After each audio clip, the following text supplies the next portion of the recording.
ព័ត៌មានក្តៅនៅសមរភូមិប្រយុទ្ធភូមិជោគជ័យកម្ពុជាបានប្រើអាវុធធុនធ្ងន់ឆ្លើយតបចំគោលដៅកំទេចទីតាំងឈរជើងរបស់យោធាថៃឡើងខ្ទេចតែម្ដងបន្ទាយមានជ័យនៅវេលាម៉ោង3នាទីរសៀលថ្ងៃទី9ខែធ្នូឆ្នាំ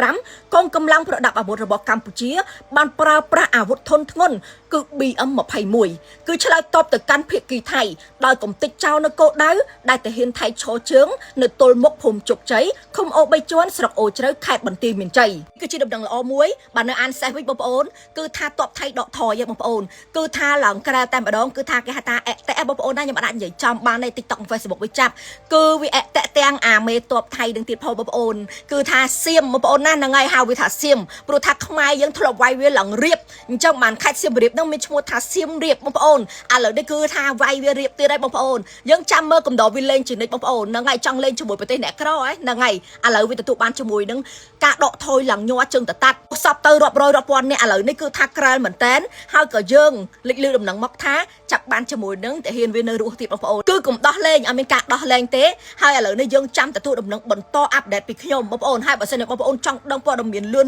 ណាខ្ញុំអាចផុសនៅក្នុង TikTok ឬក៏ Facebook បានហើយចូលក្នុង channel មួយនេះបងប្អូន scan ចូលទៅខ្ញុំដាក់ក្នុង comment បងប្អូនចូល scan ចូលហើយខ្ញុំអាប់ដេតព័ត៌មានដែលច្បាស់ព័ត៌មានដែលប្រកាសខ្ញុំដាក់ចូលបើមិនប្រកាសទេខ្ញុំនឹងអត់ផុសទេបងប្អូនណាអរគុណ